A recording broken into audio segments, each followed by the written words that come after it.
Ciri Islam, geng, hampir hilang di sana, sehingga membuat kaum muslimin ini kesusahan gitu, kesulitan menemukan jejak peradaban Islam.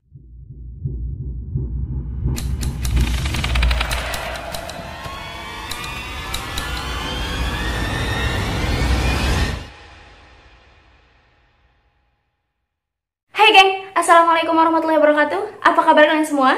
Terima kasih geng sudah klik video ini. Baiklah geng, jadi kali ini aku nggak ngebahas tentang serial killer maupun kriminal-kriminal lainnya gitu kan. Jadi hari ini aku akan membahas ke kalian, bercerita ke kalian mengenai sejarah geng. Nah geng, bagi kalian nih yang mengikuti perkembangan dunia pemerintahan Islam, pasti sudah mengetahui sosok Mustafa Kemal Atatürk, dimana kematiannya ini geng masih menjadi kontroversi bagi banyak orang. Namanya ini geng pernah suatu ketika dulu menjadi bualan hangat banyak orang.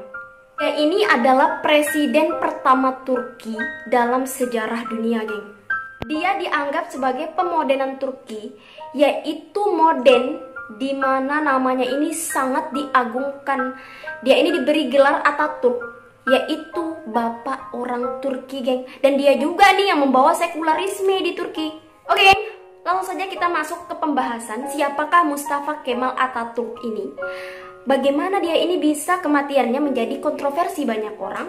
Oke, jangan di skip, keep stay tune ya. Let's start it.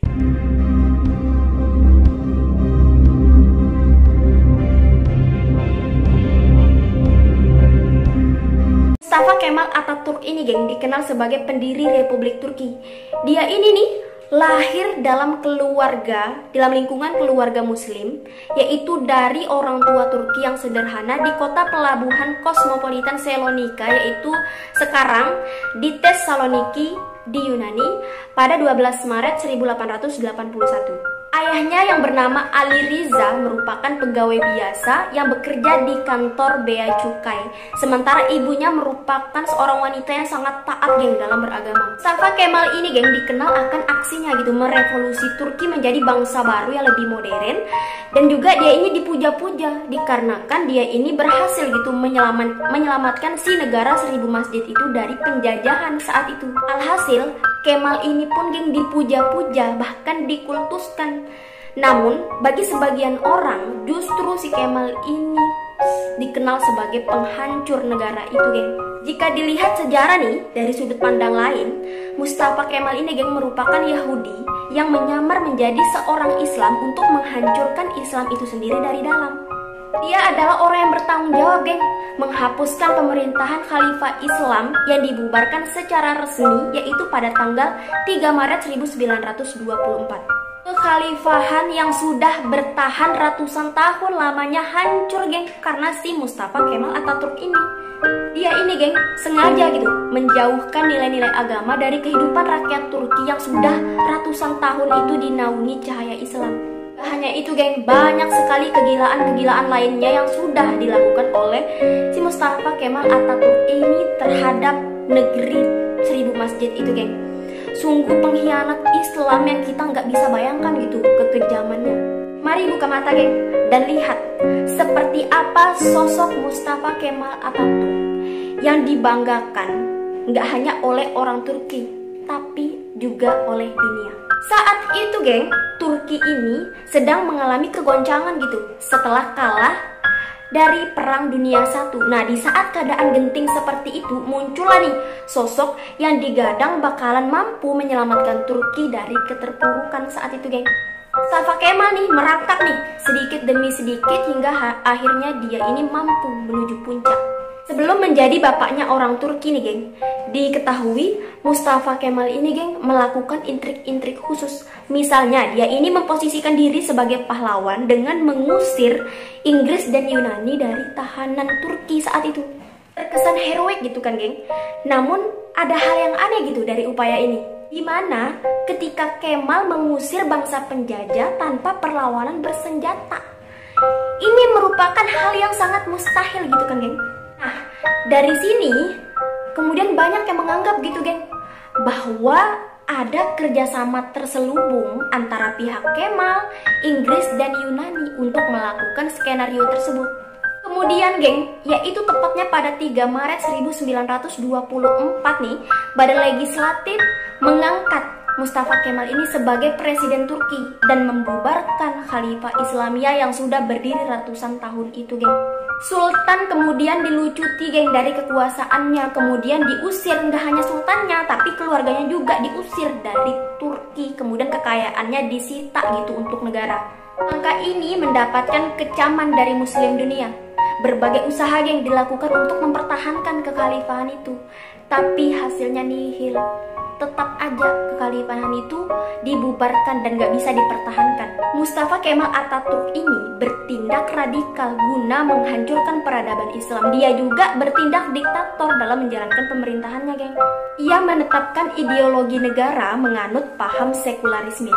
Untuk mencapai cita-citanya demi kepentingan negara Turki sekuler, geng, Mustafa Kemal Atatürk ini mengambil langkah-langkah yang diduga sangat gila. Bukan diduga sih, tapi memang sangat gila dan sangat tidak masuk akal untuk kaum muslim, geng. Nah, langkah-langkah yang diambil oleh Mustafa Kemal Atatürk ini, geng, diantaranya menghapus syariah Islam dan tidak ada lagi gitu jabatan kekhalifahan. Mengganti hukum-hukum Islam dengan hukum Italia, Jerman, dan Swiss.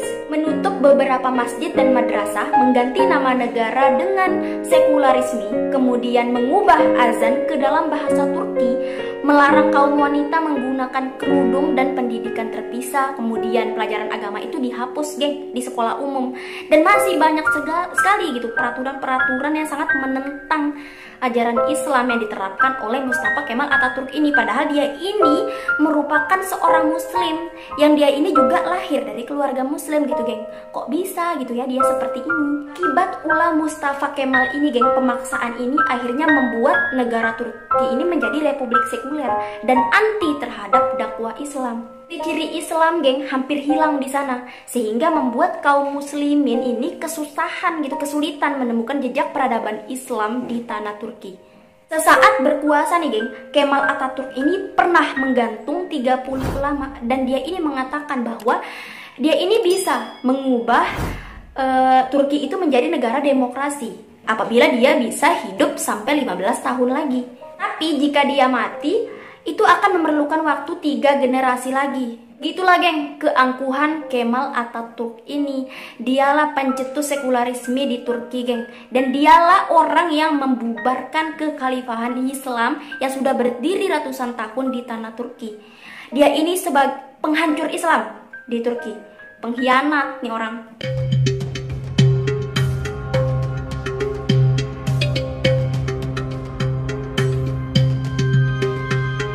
Sekiranya Kemal Atatürk ini, geng, hidup gitu di zaman adanya Rasul, di mana wahyu ini masih turun, namanya juga akan diabadikan gitu, seperti Fir'aun, kemudian Namrud, dan Abu Lahab.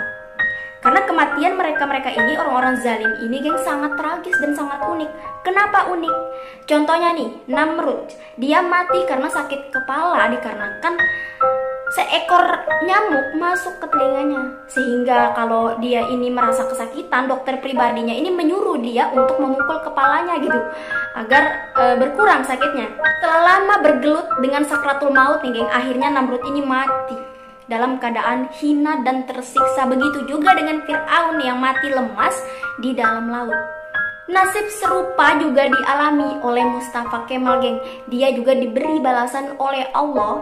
Nah, menurut beberapa catatan buku sejarah nih, Mustafa Kemal ini mati karena overdosis minuman keras.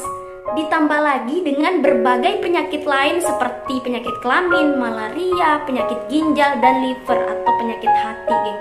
Mustafa Kemal ini, geng, meninggal dunia yaitu pada tanggal 10 November 1938. Kulit tubuhnya ini, geng, dengan cepatnya rusak dan disertai dengan gatal-gatal gitu. Dokter nih sudah memberikan yang bermacam-macam salep untuk dioleskan ke kakinya yang sudah terluka karena digaruknya akibat gatal yang sangat dahsyat gitu kan. Namun walaupun begitu, geng, si Mustafa ini masih aja dia gitu angkuh, padahal dia ini sedang mengalami sakratul maut yang hebat gitu. Anehnya, geng, si Mustafa Kemal ini sangat merasa panas gitu berada di istananya, sehingga dia ini meminta agar dibawa ke tengah laut dengan kapalnya. Nah, ketika dibawa nih ke tengah laut, dia masih tetap aja gitu merasakan panas yang luar biasa, sehingga membuat dia ini menjerit. Yang jeritannya itu, geng, terdengar di seluruh istana, saking kerasnya suaranya. Menurut Dr. Abdullah Azzam dalam buku Al-Manaratul Mafqudanya, beliau ini menjelaskan gitu tentang detik-detik menjelang ajal sang hina Mustafa Kemal Atatürk. Sebuah cairan berkumpul di dalam perutnya secara kronis, ingatannya melemah, kemudian darah nggak berhenti gitu mengalir dari hidungnya, dan Mustafa ini juga terserang penyakit kelamin. Nah, untuk mengeluarkan cairan yang berkumpul di perutnya, kemudian dokter ini menusuk gitu perutnya, geng, sehingga perutnya ini membusuk dan kakinya membengkak, wajahnya mengecil. Jadi wajahnya ini pucat sekali, geng, seperti tulang. Pada Kamis tanggal 10 Oktober 1938 nih, geng, Mustafa Kemal Atatürk ini terlempar ke sampah sejarah setelah ia ini mengalami sakratul maut sebulan lamanya, yang dimana pembantunya kemudian dokternya nggak berani mendekati dia, geng. Saking sakratul mautnya ini dahsyat sekali. Setelah 9 hari lamanya, geng, barulah nih mayat Mustafa Kemal ini disembayangkan, karena didesak oleh saudara perempuannya, mendesak para ulama untuk menyolati jenazahnya, karena nggak ada yang mau gitu, geng, memandikan, menyolati jenazahnya. Kemudian, geng, mayatnya dipindahkan, kemudian dipertontonkan di hadapan Grand National Assembly Building. Kemudian pada 21 November, ia dipindahkan pula, geng, di sebuah tempat sementara di Museum Etnografi di Ankara yang berdekatan dengan gedung parlemen. 11 tahun kemudian, geng, tepatnya pada tahun 1953, barulah nih mayatnya diletakkan di atas bukit di Ankara, geng. Banyak sekali pemindahan-pemindahan seperti itu, geng, dikarenakan menurut beberapa sumber nih, ketika Mustafa Kemal Atatürk ini dimakamkan, jasadnya ini, geng, nggak diterima oleh tanah. Ketika dimakamkan, tiba-tiba jasadnya ini terlempar, geng. Pokoknya tanah itu nggak mau gitu menerima jasad Mustafa Kemal Atatürk ini. Akhirnya para ulama ini memutuskan untuk mengubur Mustafa Kemal Atatürk dengan batu di atas bukit Ankara. Nah, 15 tahun kemudian, geng, ketika dicoba dikubur lagi nih ke dalam tanah, tetap aja gitu tanah nggak mau menerima jasad Mustafa Kemal Atatürk ini. Akhirnya jasad ini, geng, dibawalah ke Museum Etnografi Ankara, dan mayat itu, geng, kemudian ditimbun dengan batu marmer yang bobotnya 44 ton, geng. Bayangin, sebuah jasad yang nggak bisa dikubur di dalam tanah, kemudian diletakkan di atas tanah, ditimbun dengan batu-batu berat seberat itu. Namun, geng, di sini nggak ada bukti sejarah yang valid yang memperkuat kisah tersebut, geng. Jadi kisah ini masih menjadi pro dan kontra di lingkungan masyarakat. Ada yang setuju dan ada juga yang nggak setuju. Entah apa yang menyebabkan ini menjadi simpang siur gitu. Menurut sejarah Turki nih, geng, Mustafa Kemal Atatürk ini menderita sirosis hati pada awal tahun 1938 dan meninggal pada 10 November 1938 dan dimakamkan di Museum Etnografi Ankara yang kemudian dipindahkan ke sarkofagus yang beratnya 42 ton, geng, di Mausoleum Anıtkabir pada 10 November 1953. Seperti yang dicatat banyak sumber nih, geng, Atatürk ini meninggal di Istana Dolmabes di kota Istanbul, yaitu pada tanggal 10 November 1938 pukul 9.50 pagi. Saat itu ia ini berusia 57 tahun, geng, dan diduga ia ini mengalami pengerasan liver, geng. Tak sesuai rumor di atas, geng, jenazah Atatürk ini dirawat oleh Prof. Mehmet Kamil Bek, salah seorang penandatanganan sertifikat kematian Atatürk dengan tata cara Islam. Tubuh Atatürk ini katanya memang dibalsem karena proses pemakaman akan tertunda selama beberapa hari gitu, geng. Makam Atatürk ini, geng, nantinya akan menjadi museum besar gitu. Makanya dibutuhkan waktu 15 tahun untuk menyelesaikannya. Makanya mayatnya ini dibalsem sebelum dimasukkan gitu ke dalam museum itu. Nah, selama menunggu museum itu jadi, kemudian jasadnya ini disimpanlah di dalam Museum Etnografi Ankara yang diletakkan di dalam sarkofagus berwarna putih itu, geng, yang juga dilapisi dengan bendera Turki. Nah, ini adalah dua versi yang berbeda, geng. Entah versi mana yang harus kita percaya. Itu tadi barusan saya jelaskan menurut versi dalam sejarah Turki, geng. Ya, secara gitu kan, masyarakat Turki ini banyak sekali yang mengagung-agungkan, yang memuja-mujakan Kemal Atatürk ini. Entahlah ini bagaimana mereka mengaturnya gitu kan. Namun banyak sekali geng, banyak sekali orang yang mempercayai versi pertama tadi, bahwa sakratul maut Kemal Atatürk ini geng sangat mengerikan dan memang seserem itu gitu. Entah kembali kepada diri masing-masing mau mempercayai versi yang mana. Yang jelas Mustafa Kemal Atatürk ini dicap sebagai pengkhianat Islam. Ini dilihat gitu dari dia menerapkan aturan-aturan yang sangat bertentangan dengan ajaran Islam saat dia merintah sebagai presiden Turki, geng. Dia mengubah Turki menjadi negara sekuler. Kemudian menghilangkan, bayangin juga azan diubahnya ke dalam bahasa Turki, ini sudah sangat keterlaluan. Gitu, geng. Kemudian gara-gara dia juga banyak madrasah, masjid ditutup dan semua peraturan dia terapkan sangat menyimpang, geng. Itulah sebabnya banyak sekali yang membenci Mustafa Kemal Atatürk ini, terutama untuk yang beragama Islam. Oke, geng, itulah tadi kontroversi kematian Mustafa Kemal Atatürk dan bagaimana kejahatannya dalam dia ini memerintah sebagai presiden Turki, presiden pertama Turki lagi. Dialah gitu orang yang membubarkan kekhalifahan. Padahal Turki itu udah lama dinaungi oleh cahaya Islam. Dia datang hancur semuanya, geng. Semoga kita dijauhi oleh pemimpin seperti itu, geng. Semoga nggak usah ada pemimpin-pemimpin yang seperti itu, nggak usah ada presiden-presiden seperti itu di dunia ini. Oke, geng, kurang lebihnya aku minta maaf. Itu saja yang dapat saya sampaikan. Kita ketemu di pembahasan-pembahasan selanjutnya. Thanks for watching.